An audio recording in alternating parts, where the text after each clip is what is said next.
Hello, you absolute legends. Welcome back to the channel on 7 o'clock in the morning.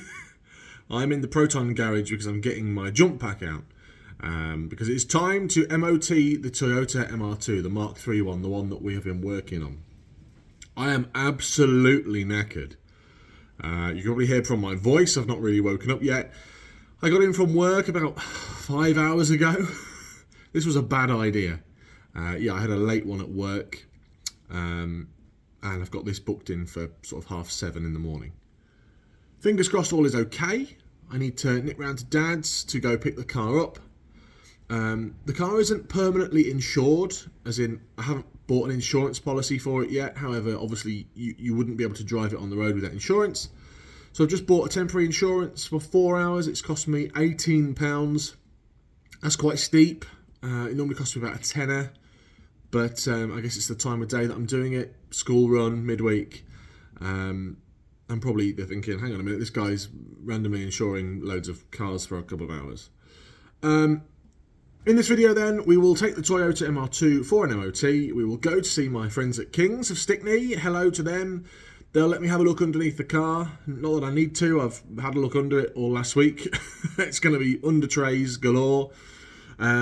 And fingers crossed, we will be coming home with a pass. Come with me then, let's go for an MOT. Take this little Toyota MR2 and see how she drives now Dad's fixed all the problems, because I haven't driven it since I bought it and since Dad has done all the work on it. So hopefully I will notice an improvement on that as well. Right, so I've walked around to Dad's with my jump pack. It looked like I was carrying a defibrillator, I think. And Dad actually beat me to it. I didn't think he was going to be here, because it's quite early in the morning. I thought you'd be in the gym. Have you been to the gym? I have been to the gym, mate, yes. Tell me what you did in the gym. What did I do? I did some bench pressing, some deadlifting, some stuff, dumbbell flyers. Jeff Capes. In the last video... Your viewers won't know who Jeff Capes is. Oh, strong person. So, since the last video, what have you found? Duck pond. Tell me about the leak. The leak? The little vent thing in there, broken in half.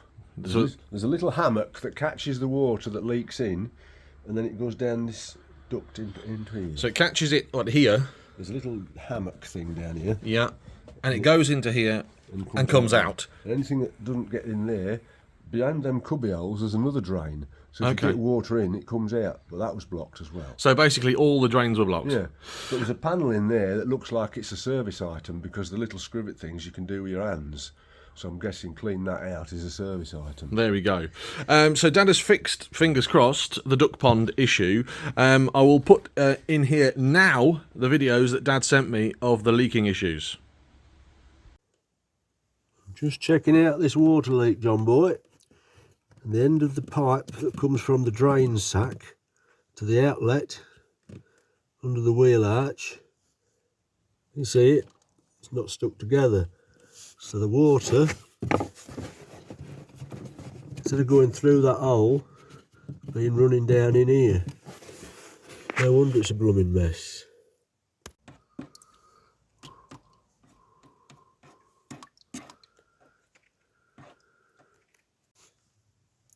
There's also a belt and braces drain tube that goes through the floor, goes into the sill. It was blocked as well. So as you can see, and in Dad's broadest Lincolnshire, he's described to us what the issues are. Fingers crossed that solved that problem. Right, let's get it hooked up, let's get it out, and let's get it for an MOT. First cup of tea, I think. One of the great features about these MR2s, as you can probably hear, is when you put them in reverse, you sound like you're a lorry reversing. Stand well clear. So I'm about 5 miles into my journey. There's no major issues so far. It's quite noisy here and here, which is what I would expect from a ragtop of this age. I'm cruising at around 30. I'm going through a village at the moment. It's nice. There's no rattles, there's no knocks, there's no bangs. There is a bit of a creak from the dashboard, which is annoying. I think that's where somebody previously has had the dashboard out to fit some cables, probably for that speed rev limiter. But so far so good. I've had the radio on, it sounds lovely. Oh, Proton Gen 2. That's the one we always see. Very nice. 08 plate, and it's in its usual place. It's looking good. We shall see how we get on. I'm nearly at the MOT centre. So fingers crossed for a full bill of health. We've got to go around this bus. Thanks, bus. But the car drives lovely, and actually, in my first experience of a Mark III MR2, it could get away from you if you let it. In fact, it nearly did on a corner, but I didn't let it. Right, let's see how we get on. As you can see, I've pulled the car into the MOT test bay. It is on the ramp, ready to go. You can see that I'm pointing out the aftermarket alloy wheels here. And it sits quite nicely, to be honest with you, for a car on an MOT ramp, on those aftermarket wheels. We'll do a quick spin around. There's the MOT tester. Hello, Neil. And he's got his bar there because he's about to do the MOT emissions test, and he needs to depress the pedal. Normally, you would have a specific way of doing it. His way of doing it is wedging a bar against the pedal and keeping those revs on. You can see the lights are looking all good. Beautiful, and this is getting ready to do the emissions test. I was a bit worried about the emissions test because, obviously, if you have not seen the videos, we've had to do some work to the catalytic converter. We've had to weld it up. There's the car on the ramp. So he's about to put the probe in the exhaust, and we shall see how we get on. Right, the probe is in the exhaust. Let's see how we get on with the emissions test. And this tests the oxygen, the airflow. I'm not an expert, but look at that. 0%, winner, winner. Very good. Emissions test passed, that's part one. Right, let's send it up on the ramp. There she goes. And what the MOT tester will do now is jack up the wheels so it's not on the suspension. He'll test all the suspension, look at the springs, look at the gaiters, look at the bushes. And while he's doing that, I got to have a look at under tray city under the car. And you can see just how good it is under here. This number 2 intrigued me on this tank here. I quite liked that. And yeah, it's mainly plastic under here, but the chassis is looking good. The rails all looking good. No rot, no issues. A little bit of surface rust on pipes and bars and bits and pieces, but considering the car is 20 years old, I am very, very surprised at the condition under here, and so was the MOT tester as well. Here are the back brakes that we worked on a couple of weeks ago, looking fine, and here are the front brakes that I did just this weekend, gone from an alternative view. Arms looking good, everything really looking good under there, gaiters all looking good as well, and he lent me his torch so we can see underneath now at these sills.